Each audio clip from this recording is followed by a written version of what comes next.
We no afraid, we no see no one where we afraid of. We no afraid, we no see no one where we afraid of. Yeah, this is Everton Blender. And it's all about the young police from Jamaica, seeing Young Police Channel. Big up yourself, Everton Blender said that. We no afraid, we no see no one where we afraid of. Blessed love, Rastafari. Yes, welcome to the Jamaica Young Police Channel.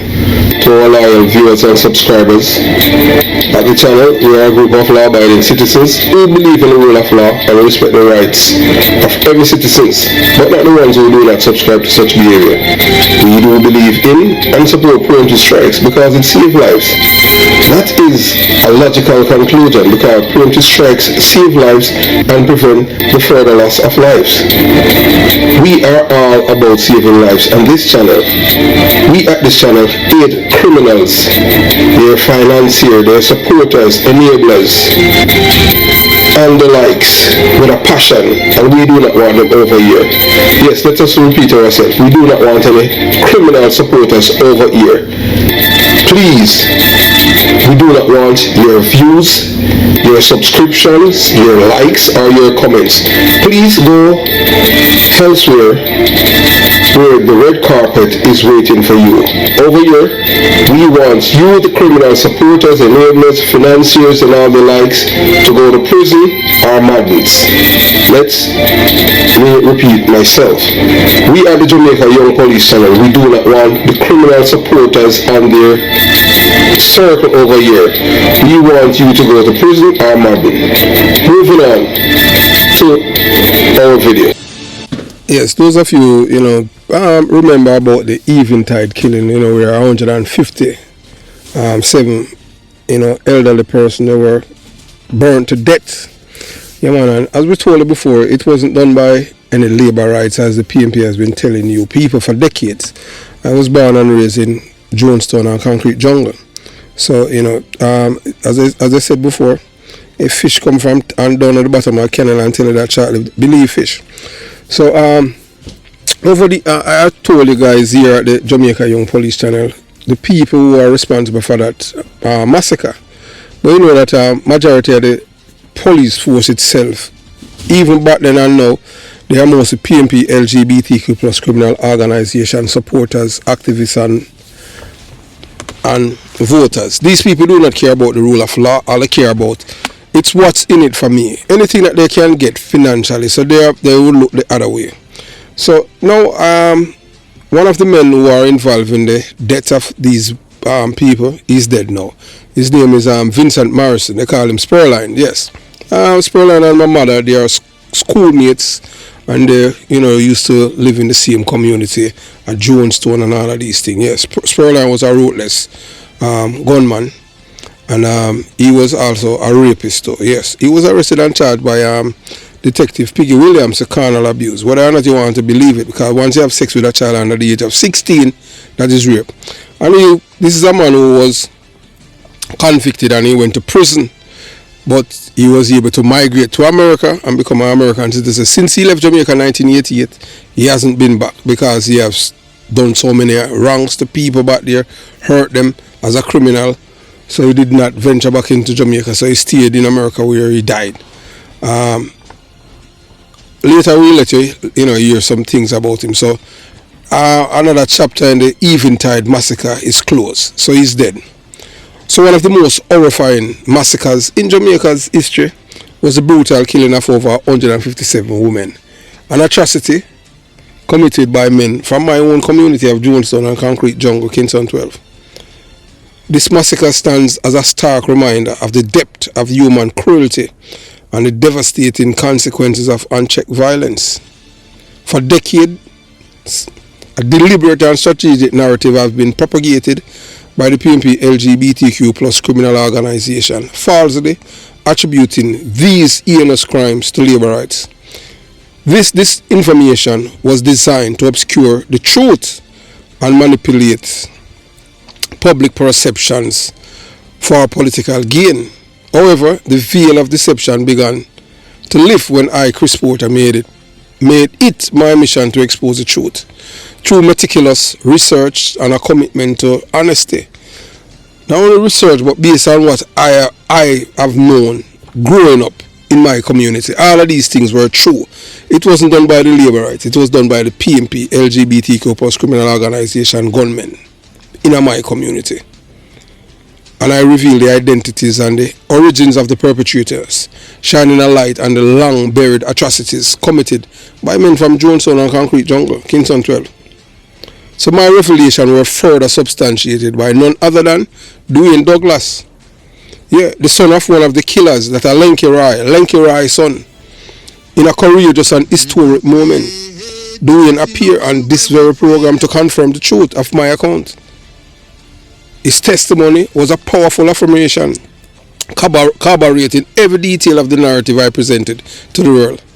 Dwayne's account left no room for doubt. His father, Lenky Rye, along with other men from our community, were directly responsible for the massacre of these innocent women.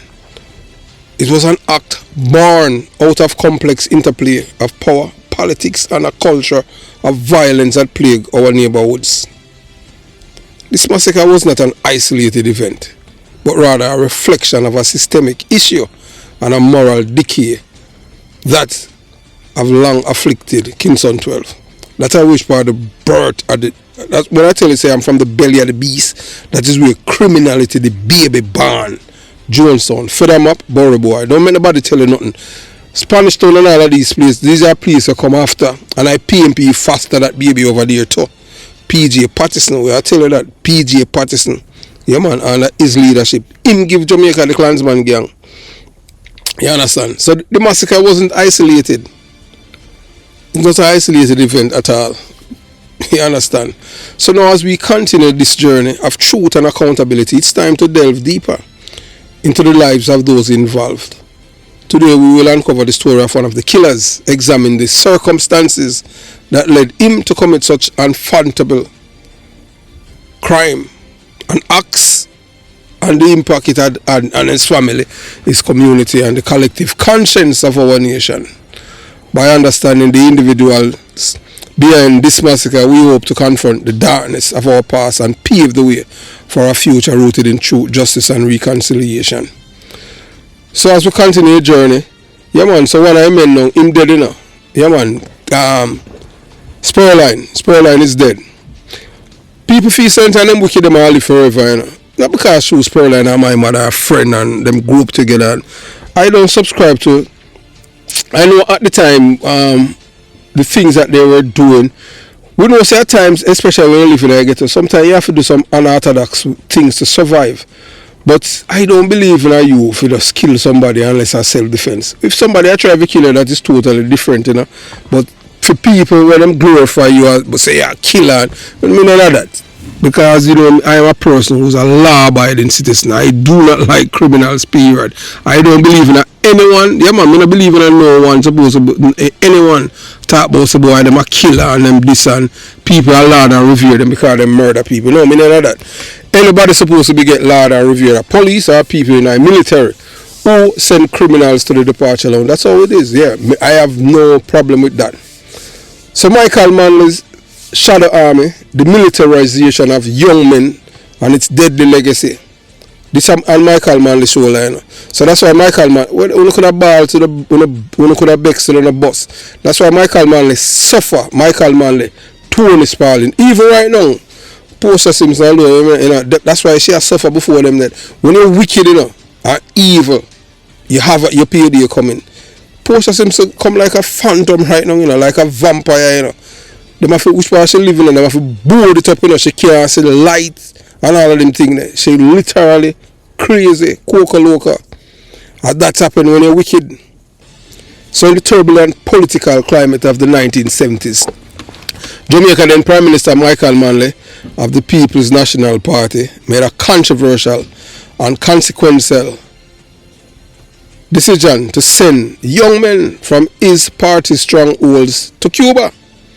Yeah man, these men were trained in guerrilla warfare, bomb making, firearm handling and the use of explosives. Cuba under Fidel Castro's socialist government became a training ground for this covert militarization aimed at solidify Manly's political dominance and bolstering the PMP power during a time of intense rivalry with the Jamaica Labour Party. The implications of this training were devastating, as many of these young men returned to Jamaica equipped not only with military grade skills but also with a readiness to deploy these tactics in service of political and criminal agendas. Among the most horrific outcomes of this period was the Eventide home fire, as it is infamously called Eventide massacre, which remains a chilling example of human cost of political violence, and to this day it's still unsolved. Reason why it's unsolved? The police deliberately ignore evidence, even from witness statements.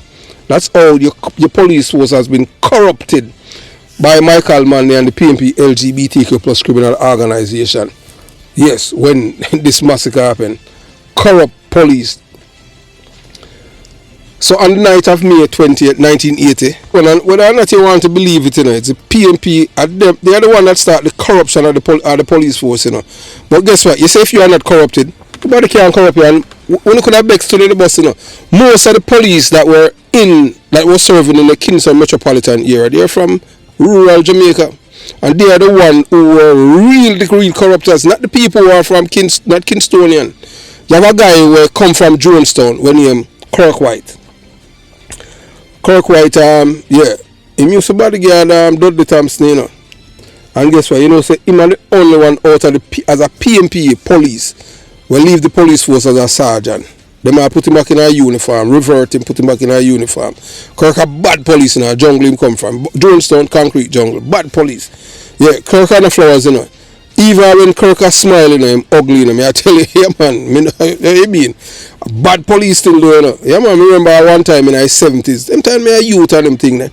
And Kirk they killed 3 boys on Orange Street. Because his parents them are disciplined people them, And we Kirk do one them thing there. See him man from some man from Anatown try rob him, some PMP, so him pretend like him drunk.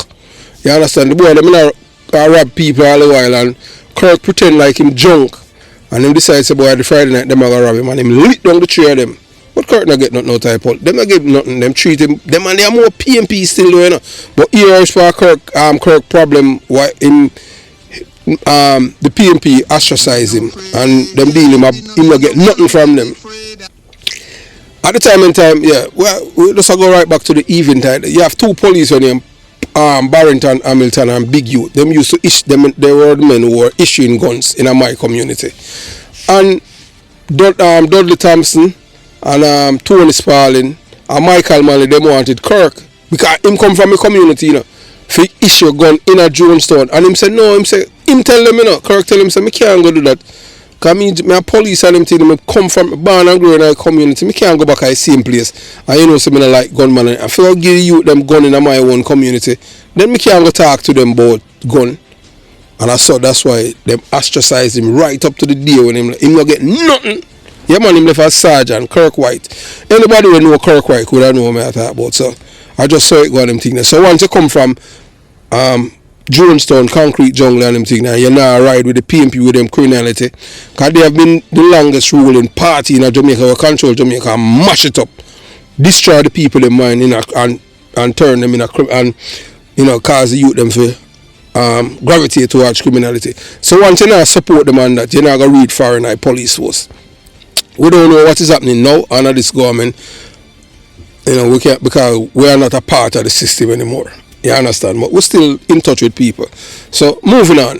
So on the night of May 20th, 1980, Jamaica witnessed one of the most tragic events. The Eventide home for the aged, a sanctuary for destitute elderly women in Kingston 12, became the site of an inferno that claimed the lives of 157 residents. In some other media house, like it was called the Daily Gleaner, and then you used to have one named Daily News. Yes, that used to be on Arthur Road near to Ushwa NHT there.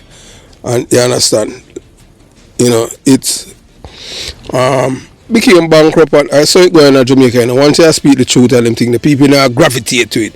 Because the gleaner from ever since, and the gleaners all you the enemy are poor people. The more lie you tell, the more popular you are. So that's why, you know, that the cave in and them still exist, because them get funding from Britain. Yeah, the gleaner. If you go right back on the gleaner and thing, you realize the people them started were the oppressors for them children. So them still a benefit from it. You understand? Anything where black man or anybody at Jamaican start, them know way for, you know, for boycott it and make it go under. You understand? So I was telling you now, so the wooden structures of the Myers wards, where most of the victims were housed, burned so quickly and ferociously that firefighters were unable to mount an effective rescue. Within minutes, the building collapsed, leaving a horrific death toll. So you have a DJ now, when you're Yellow Man, king of the dancehall, Yellow Man. Yellow Man was a victim of this atrocity and him survived. Him, Yellow Man here, skull pop like coconut, man. To this day, I'm still traumatized. Yellow Man witness, and Yellow Man can point out all of the men them who he had seen when him come out. And guess what? You know who see a film life that morning that when that go on? E come house. Yeah, the DJ when him E come house. Ask Yellow Man. I will tell you already now. Say Spurline and my mother grew up together. You understand? And they were friends. Spurline I call house a Waterford and them thing. Me I tell you. Yeah, he used to have a 45 and me I tell you. See him Spurline with dead. He used to have a 45 and I come all the way house a Waterford and them thing with him gun. Him 45. But them telling me a youth, so me understand what I'm saying. Me not like gunman and them thing there, but him and my mother are friend and my father. But me understand what I'm saying. Me know, I just, you know, for them time that. So while the official cause of the fire remain inconclusive, strong evidence and eyewitness accounts suggest that this was no mere accident. Suspicion fell on political motivated arsonists, men trained and radicalized under Michael Manley covert operations. The fire became emblematic of the extreme measures employed in Jamaica political warfare, with civilians often caught in the crossfire. So the men trained in Cuba were indoctrinated with a militant ideology. Their training emphasized guerrilla tactics, sabotage and urban warfare, equipping them to operate as a paramilitary force within Jamaica. Many of these individuals returned home as political loyal enforcers, willing to carry out acts of intimidation, violence and even mass murder to ensure their party's dominance, which is IPMP LGBTQ plus criminal organization. So anybody will tell us you're a labor right, ask them how many labor rights Edward Seaga sent to train anywhere in our world. And them can't tell you none because there was none. So the reason why the labor rights, the people them at Tivoli, Gardens and Rima, the labor rights stronghold back then, why they were able to keep out the PMP LGBT plus criminal organization terrorist them, is because these men at Tivoli Gardens and Rima, they're not only that these men they were these are what you call heroes, because they were able to stand up to these men who have higher caliber weapons and repel them. That's why they don't like Tivoli Gardens. Is the PMP cause Tivoli Gardens to be what it is, you know? Because Tivoli Gardens was an uptown in a downtown. Tivoli Gardens is the only community where have everything. Them did not forget KPH or Jubilee. And I PMP do that, take away everything from them. And we don't see even government give them back. Give them back them autonomy, give them back them health, them clinic, them hospital, and give them back them maternity ward. Give them back everything where Seaga did have them. And that's why people in my jungle did eat them. Because everything, the more successful band, everything we talk about, Tivoli Gardens people, they were poised to be successful. Intelligent people. They weren't indoctrinated to be criminals. I PMP, because they might attack them community and want to displace them, as they have done them kill off over 73 people at Payne Avenue. That's how the high-rise building them there. Yeah, man, even people from my family were a part of it too. You understand? And yeah, my father, daddy carry me go there. Me have cousin who live there and them thing there. And you know, even when I unspeak talk with them, but me know people know something related to them. You understand? So them get them house there. Them never get it because of them. Them get it because of a criminality. You understand? Yeah. So I just saw it go. It just sad though. So one of the men implicated in the Eventide massacre, Vincent Morrison, known as, by his aliases Spurline and Congo, was among those suspected to have received such training.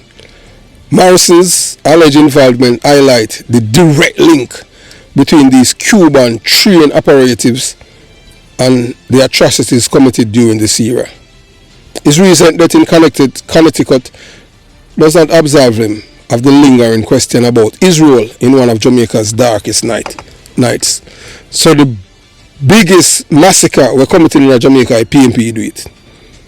Biggest, all of the massacre them are some heartless people. These are not people who have conscience or humanity in them. So the fire at Eventide was not an isolated act of violence, but rather a part of a broader campaign of terror and intimidation waged during the political charged 1970s and 80s. The PNP and the JP both weaponized their supporters, turning communities into battleground. However, the PNP deliberate militarization of its loyalists, aided by foreign training, set a dangerous precedent. Eyewitness testimonies and forensic evidence suggest deliberate sabotage on the night of the Eventide fire.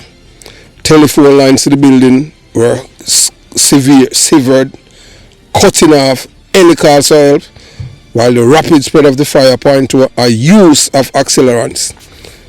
These details paint a picture of premeditated arson aimed at sending a message of dominance and fear. So that is what they want. You understand what I'm saying? For sure, the liberate them say, oh, we can't, this is what we can't do, you know. I fight them, you know. The liberate them because them have art, and them because, you know, coward, you know, coward them always, you know, you sit down and them come behind you and them thing. So that's what them do with these old people. Them old, and them not skip, all because the people them know they are sing one of the GLP songs when they on the radio. Yeah, them not sing one GLP advertisement. You did have a song where say deliverance is near. When you hear the bell, deliverance is near, and all kind of thing. That's what happened them time there. You understand?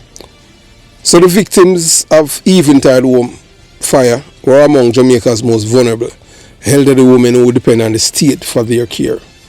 The overcrowded and underfunding facility symbolized the neglect faced by Jamaica's marginalized populations.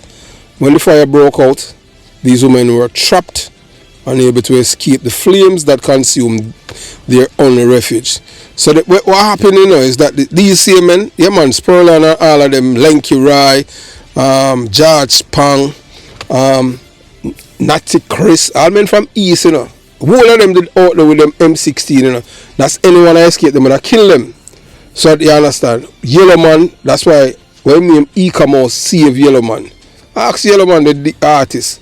I tell you because we attack from what we known growing up. So the tragedy also exposed a broader systemic failures. Years of neglect, poor safety standard, and inadequate oversight created the condition that made such a disaster possible. Yet, the fire suspected political motivations reveal a deeper moral decay, one in which human lives were sacrificed on the altar of political rivalry. And Michael Mann, you see the next day we are telling them. So that's why we are telling them, so the PNP them very organized when they come out. Yeah. So after the fire, the man before even before the fire cool, you know, people from my community at Johnson, them were down in Parliament the next day. I blame Edward Siaga, you know. At the time we didn't have any WhatsApp, we not on a social media, we not on a cell phone. We have them time we not in have all callbacks. So I go police station and them thing they have telephone. And they were able to coordinate it and go right down a Parliament and blame Edward Siaga before everything. You understand? CMPMP, LGBT, CMPMP people them. I might tell you how wickedest people them. Them telling me I look at you to them, I say, man, them people are evil though. So the young men train in Cuba, return as agents of destruction. And that's how he has to right now, a play out in Jamaica. If you look on all, most of the murder them, majority of murder them in Jamaica, and the men them who commit these acts of terror, if you check them background and see which community they are from where these men are from, they are mostly from PMP, LGBTQ plus criminal organization communities. Reason being is that's a culture. That's a culture that them impart to them. Terrorism, death, destruction, agents of death, the death merchants. Them not teach them nothing about love. All them, them feel like people fearing them that is love. Because them not grow with no love. Them not get no hug from them mother or them father, and them mother and father not tell them so they don't love them. Them treat them cuss them like dog. So them not grow with no love. That's why even all the women them will kill all the woman, them will have all pity for them. And people in the community will make excuse why them kill the woman. I saw them not. Them people are not, when it come on to morality, them not have none. Zero. So the Eventide home fires, we tell you already, was but one of the many acts of violence attributed to this group, whose actions left an indelible scar on Jamaica's history. Vincent Morrison's death may close the chapter on his life, but it cannot erase the pain and unanswered questions surrounding his alleged role in the Eventide massacre. I could have told you like more than 3 weeks ago, say him dead, but you understand, even his son, one reason why I never do anything about video about it, and some people say, him not for rest in a peace. But never say him for rest in a peace, you know. Because when you kill them, the woman there, you understand what I'm saying? And when I want to see a film life, yeah man, and time him should have dead after he set the bank robbery in a St. Mary. You understand? Because him know him, you know, when him and Terry boy and others, and him bring people from jungle and them lose them life. Yeah, him should have dead from them time, but I just saw it going, him time never did come yet. Because we don't like criminal and them thing, but because, you know, then to know him and them thing. But it cannot, it's not because him did it, erase the pain where he caused the people them. Yeah, you know. So his passing serves as a reminder of the human cost of political militarization and the lives shattered by the decision made during that turbulent era. The Eventide massacre and the broader legacy of political violence in Jamaica demand accountability, while the exact role of Michael Manley and his administration is directing these operatives remain a contentious topic. The evidence of systemic militarization and its deadly consequences cannot be ignored. The Eventide home fire stands as a stark reminder of the dangers of politicizing violence and the devastating impact it has on innocent life. As Jamaica reflects on this dark chapter, there must be collective commitment to ensuring that such tragedies are never repeated. We see it happen again last year. Yeah man, Mark Golding, the big belly white guy from England, and that's a reason why, when I write me reason why we despise him. Yeah man, we don't have nothing to do with him. We'll never like Mark Golding. Period. Reason being, it's because I happened last year at Gregor Park. I see him thing, the same terrorist act we saw with Sweeney and Rum Punch. And we always hear it. We don't know Rum Punch and we don't know Sweeney. We don't have nobody will live at Gregor Park and they're not related to it. But if you don't see yourself in another human being, you're not a human being. So we see ourselves in a Sweeney and Rum Punch because they're our brother and our sister. We are all black people. So when you kill somebody because they're a labor right, that for sure you say you're not a human being. You don't have no soul, no moral compass. And you don't see yourself in another human being. And that's why we say preemptive strike save lives. This not requires not only political accountability, reconciliation and healing. Only by confronting the truth can the nation move forward. And in the memory of those who were lost and breaking the silence of the cycle of violence that has haunted this history. Yeah, and so Spurline dead now. We know say him buried already in Connecticut. You understand? And we're not gonna say him for rest in a peace. If him have to make up that with him and God. Him know what he knows the crimes that he has committed and the lives that lost at his hands and the pain and suffering that he has caused. But that was the culture back then and is a culture even worse now. And he's part of that legacy. So now that he's gone, we don't know if he have repent, ask God for forgiveness, because we are not God enough. But as we said before, them thing, they no sins go unpunished. All of us have to account for our action in time we depart this earth. That's why we say we not sell our soul for money. Because money is only of this world. So have yourself a beautiful day. Jamaica Young Police Channel out.